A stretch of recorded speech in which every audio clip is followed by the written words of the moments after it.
Alexander the Great, Julius Caesar, Genghis Khan, Napoleon Bonaparte. Kisah tragis di balik kematian 4 tokoh dunia yang sangat terkenal, cerita yang penuh dengan drama, pengkhianatan, dan misteri.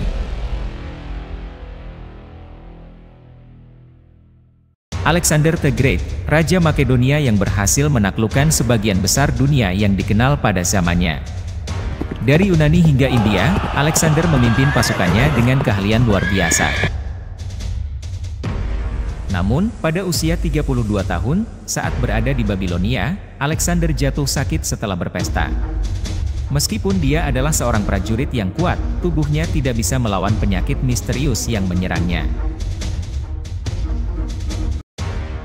Setelah beberapa hari menderita demam tinggi dan kelemahan, Alexander the Great meninggal dunia pada 10 Juni 323 SM.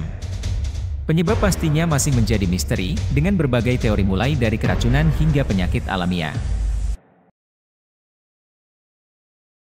Julius Caesar, seorang jenderal yang brilian dan pemimpin yang tangguh, berjalan menuju Senat. Hari itu adalah Idus Martius, tanggal 15 Maret 44 SM. Caesar, yang telah mengalahkan banyak musuh dan membawa kejayaan besar bagi Roma, tidak menyadari bahwa hari itu akan menjadi hari terakhir dalam hidupnya. Sejak menjadi diktator, Caesar telah membuat banyak perubahan yang menguntungkan rakyat, tetapi kekuasaannya yang besar juga membuat banyak senator merasa terancam. Beberapa dari mereka mulai merencanakan untuk mengakhiri hidupnya demi menjaga kebebasan Roma. Brutus, seorang teman dekat dan orang kepercayaan Caesar, adalah salah satu konspirator. Meski hatinya berat, ia percaya bahwa membunuh Caesar adalah demi kebaikan Roma. Cassius, pemimpin konspirator, menggunakan pengaruhnya untuk meyakinkan Brutus dan yang lainnya bahwa Caesar harus dibunuh. Ketika Caesar tiba di Senat, konspirator telah bersiap. Mereka mendekatinya dengan pura-pura ingin berbicara. Tiba-tiba, Casca, salah satu konspirator, mengeluarkan pisaunya dan menikam Caesar. Kaget dan terluka, Caesar mencoba melawan. Namun, satu persatu, konspirator lainnya juga menyerangnya. Di antara mereka ada Brutus.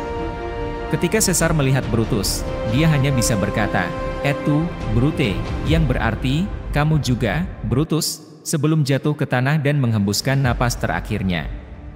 Kematian Julius Caesar membawa perubahan besar bagi Roma. Kota yang pernah diperintahnya dengan tangan besi itu segera jatuh ke dalam kekacauan.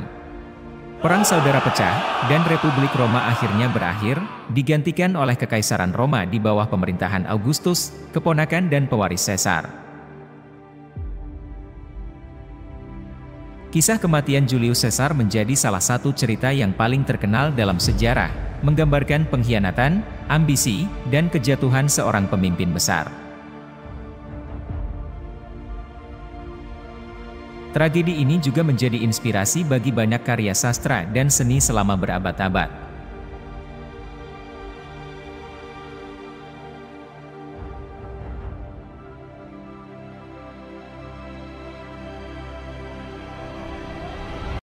Genghis Khan, penguasa Mongol yang menaklukkan sebagian besar Asia dan Eropa, adalah sosok yang ditakuti dan dihormati.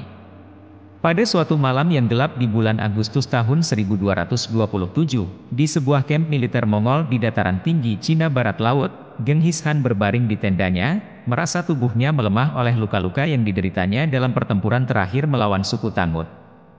Meski telah berusaha keras menyembunyikan kondisinya dari prajurit-prajuritnya, akhirnya Sang Han menyadari bahwa ajalnya semakin mendekat. Di sekeliling tendanya, penjaga-penjaga setia dan jenderal-jenderalnya berjaga, merasakan ada sesuatu yang tidak biasa. Ketegangan terasa di udara malam itu, seolah-olah alam pun turut merasakan hilangnya seorang pemimpin besar. Para tabib terbaik telah dipanggil, namun mereka hanya bisa menggelengkan kepala dengan putus asa. Genghis Khan, dengan napas yang tersengal-sengal, memanggil keempat anaknya yang menjadi penerusnya, Jochi, Chagatai, Ogedei, dan Tolui. Mereka berkumpul di sekeliling ranjang Sang Han, menunggu dengan cemas. Dalam bisikan terakhirnya, Genghis Khan memberikan perintah untuk menguburkan dirinya di tempat yang dirahasiakan, agar tidak ada yang bisa menemukan makamnya dan mencemarkan kehormatan bangsa Mongol. Namun, malam itu juga, terjadi pengkhianatan yang mengubah jalannya sejarah. Seorang pengawal yang merasa dendam karena keluarganya dibantai oleh pasukan Mongol, bersekongkol dengan suku Tangut.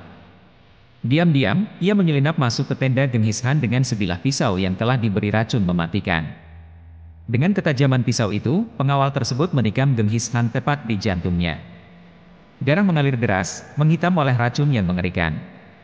Jeritan kematian Genghis Khan menggema di malam itu, menggetarkan hati setiap prajurit yang mendengarnya. Anaknya, Chagatai, berusaha membunuh pengkhianat itu dengan tangannya sendiri, namun pengawal tersebut telah melarikan diri ke dalam kegelapan malam. Tubuh Genghis Khan terbujur kaku, dengan mata terbuka lebar seolah masih memandang cakrawala yang luas dan tak berujung. Anak-anaknya, yang kini menyadari bahwa ayah mereka telah pergi selamanya, bersumpah untuk menuntut balas dan melanjutkan penaklukan yang telah dimulai oleh Sang Han. Jenazah Genghis Khan pun dibawa pergi oleh kelompok kecil yang sangat dipercayainya, menembus hutan lebat dan pegunungan terjal. Mereka menguburkan Sang Han di tempat yang hingga kini tetap menjadi misteri, tersembunyi dari pandangan dunia. Malam itu menjadi saksi akhir dari seorang penguasa yang menaklukkan dunia dengan kekejaman dan ketangguhannya. Kematian Genghis Khan yang dramatis dan kejam meninggalkan jejak luka yang mendalam pada sejarah dan hati bangsa Mongol, namun juga menjadi awal dari legenda yang abadi.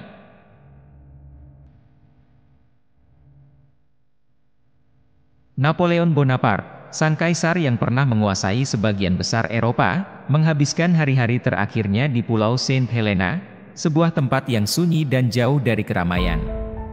Pada malam yang kelam dan berangin, tanggal 5 Mei 1821, riwayat hidupnya yang penuh kejayaan dan kekejaman menemui titik akhir yang dramatis dan kejam. Angin malam menderu-deru di sekitar Longwood House, tempat Napoleon ditahan. Lampu-lampu minyak berkedip-kedip, memberikan cahaya remang-remang di kamar tidurnya yang dingin.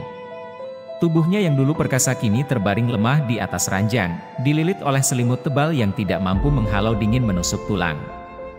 Selama berbulan-bulan, Napoleon merasakan sakit yang tak tertahankan di perutnya. Dokter-dokternya kebingungan, tak mampu mendiagnosis penyakit yang merenggut kekuatannya perlahan-lahan. Beberapa orang berbisik bahwa ini adalah ulah konspirasi politik, bahwa Napoleon diracuni perlahan-lahan untuk memastikan dia tidak akan pernah kembali mengancam stabilitas Eropa. Di malam itu, rasa sakitnya mencapai puncaknya. Napoleon mengerang dan menggeliat di tempat tidur, memegangi perutnya dengan ekspresi kesakitan yang tak terlukiskan. Wajahnya yang pucat dan berkeringat menunjukkan penderitaan yang mendalam. Setiap tarikan napasnya terasa seperti petir yang menyambar jiwanya. Ketika malam semakin larut, Napoleon mulai mengigau. Dalam halusinasi yang menyiksanya, dia melihat bayangan musuh-musuhnya, dari Jenderal Wellington hingga Tsar Alexander I, mengejeknya dengan tawa sinis. Dia mencoba melawan, berusaha bangkit dari tempat tidur, tetapi tubuhnya yang lemah tak mampu menahan beban penderitaan itu. Dokter-dokternya hanya bisa berdiri di sekeliling tempat tidurnya, tak berdaya melihat sang kaisar yang pernah begitu perkasa kini terkapar tak berdaya. Mereka mencoba menghiburnya dengan kata-kata yang kosong, tetapi Napoleon tahu bahwa ajalnya sudah dekat. Dalam saat-saat terakhirnya, Napoleon berbisik pelan, seakan berbicara kepada seseorang yang tak terlihat. Prancis, tentara, Josephine. Kata-kata itu terdengar samar di tengah deru angin malam. Dengan satu tarikan napas terakhir yang dalam dan berat, Napoleon Bonaparte, sang penakluk dunia, akhirnya menyerah pada maut. Tubuhnya terkulai, matanya tertutup perlahan, dan ruangan itu menjadi sunyi seketika. Malam yang dingin dan kelam menjadi saksi bisu kematian seorang legenda, meninggalkan dunia yang pernah diguncangnya dengan peperangan dan ambisi yang tak terbatas. Kematian Napoleon Bonaparte adalah akhir dari sebuah era, sebuah drama yang ditutup dengan kejam oleh tangan takdir yang tak terelakkan. Kematian tragis empat tokoh besar dunia ini mengingatkan kita akan satu kenyataan yang tak terhindarkan, bahkan para pemimpin paling kuat dan berpengaruh pun tak bisa menghindari nasib tragis mereka. Julius Caesar, Alexander, Genghis Khan, dan Napoleon Bonaparte, masing-masing meninggalkan jejak yang mendalam dalam sejarah, tetapi juga meninggalkan dunia ini dengan cara yang penuh dengan pengkhianatan, penyakit misterius, dan penderitaan yang mendalam. Julius Caesar, yang ditikam oleh teman-teman terdekatnya di tengah-tengah kekuasaan dan pengaruhnya. Alexander, seorang penakluk tak terkalahkan yang takluk pada penyakit di puncak kejayaannya. Genghis Khan, yang walaupun tak terkalahkan di medan perang, akhirnya menyerah pada luka-luka yang tak terlihat. Dan Napoleon Bonaparte, yang setelah menaklukkan hampir seluruh Eropa, akhirnya mendapati dirinya terasing dan merenungi nasibnya di pulau terpencil. Kisah mereka bukan hanya tentang kemenangan dan kekuasaan, tetapi juga tentang kejatuhan dan kelemahan manusia. Mereka mengajarkan kita bahwa tidak peduli seberapa besar ambisi dan pencapaian seseorang, nasib tragis bisa datang kapan saja, dari arah yang tak terduga.